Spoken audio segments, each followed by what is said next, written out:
નમસ્કાર. Indian lit chat channel પર હું ધવલ રાજ્યગુરુ આપનું હાર્દિક સ્વાગત કરું છું. મને હંમેશા એક વાતની નવાઈ લાગી છે. આપણે દુઃખદ ફિલ્મો જોઈને રડીએ છીએ અને પછી બહાર આવીને કહીએ છીએ, વાહ, શું ફિલ્મ હતી! મતલબ, આપણે જાણી જોઈને દુઃખી થવા માટે ટિકિટ ખરીદીએ છીએ. આ થોડું વિચિત્ર નથી? બિલકુલ. અને આ સવાલ કંઈ નવો નથી. હજારો વર્ષથી ચિંતકો આના પર મંથન કરી રહ્યા છે. ઓહ! અને રસપ્રદ વાત એ છે કે આપણી પાસે જે સ્ત્રોત છે એ મુજબ ભારતીય પરંપરામાં આનો એક અત્યંત ગહન અને કેવી રીતે કહું વ્યવસ્થિત જવાબ લગભગ 2000 વર્ષ પહેલા જ આપી દેવાયો હતો. અને એ જવાબ છે રસ સિદ્ધાંત. બરાબર. એ જ. તો આજે આપણે એ જ રસ સિદ્ધાંતના ઊંડાણમાં ઉતરવાના છીએ. આપણી પાસે જે સામગ્રી છે તે આપણને આ સિદ્ધાંતના મૂળથી લઈને તેના જટિલ બંધારણ અને તેની પાછળના દાર્શનિક વિચારો સુધી લઈ જશે. ચોક્કસ.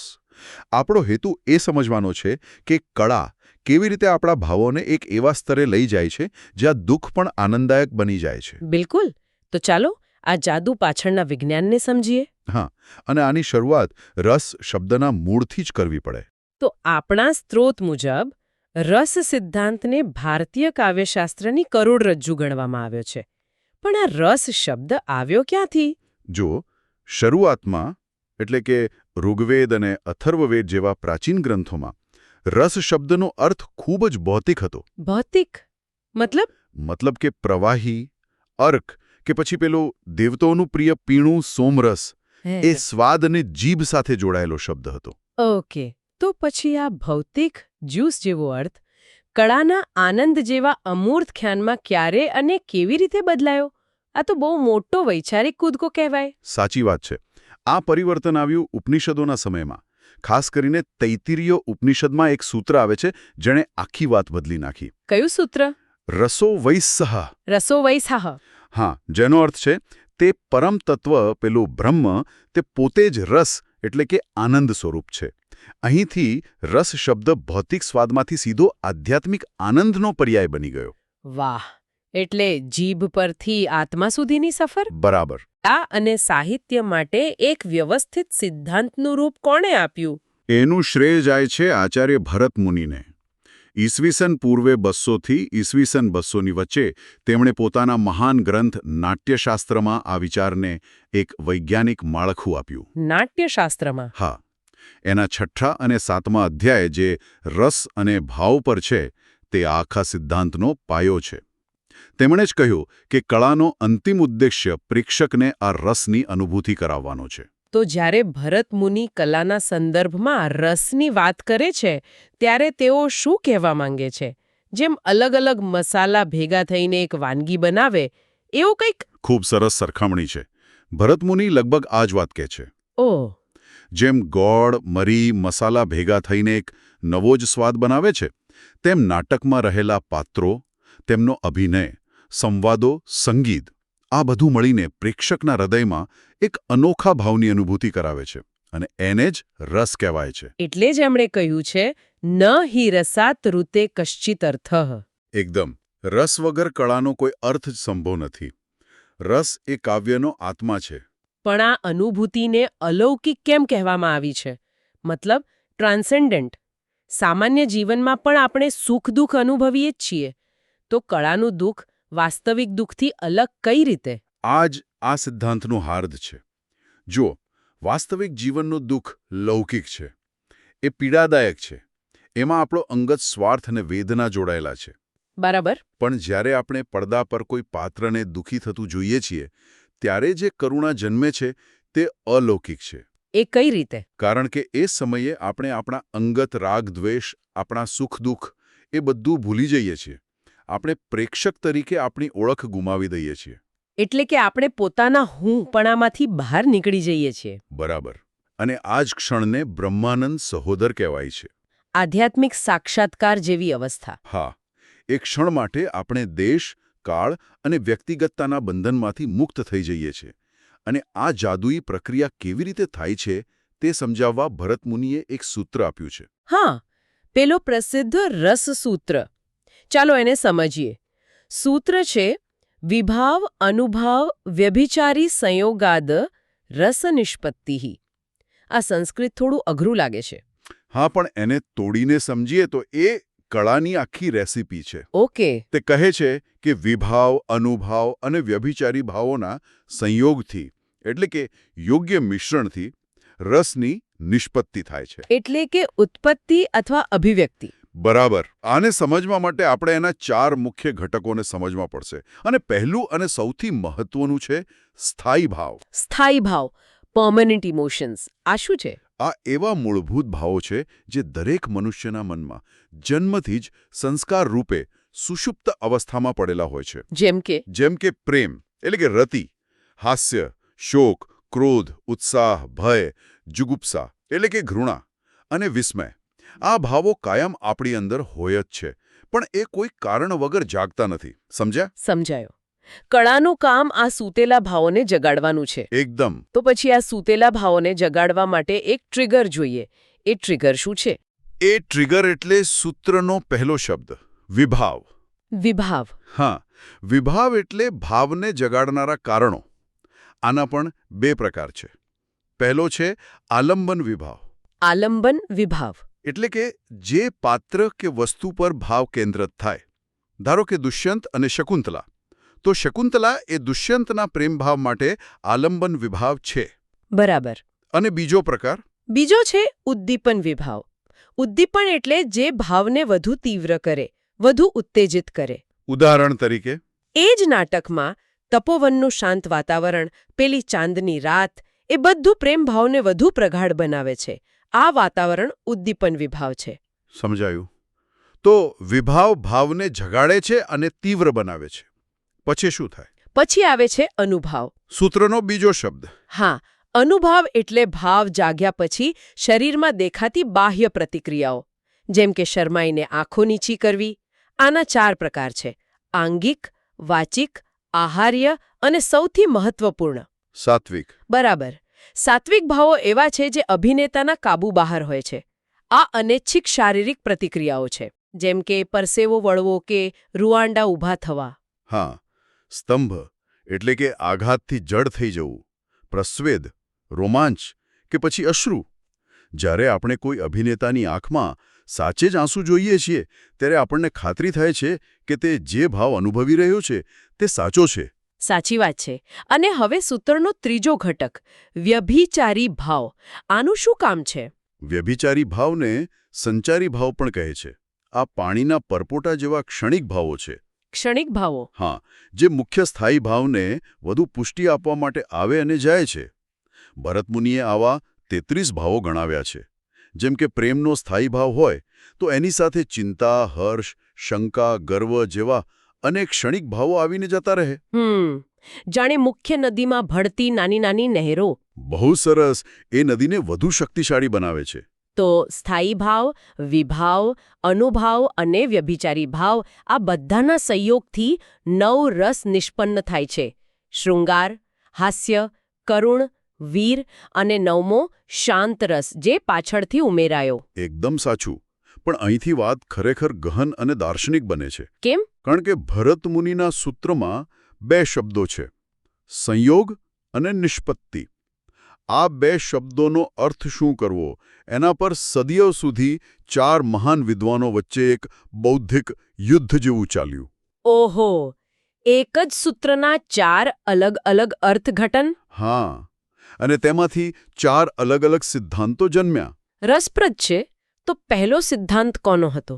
પહેલા હતા ભટ્ટ લોલ્લટ. એમણે ઉત્પત્તિવાદ આપ્યો.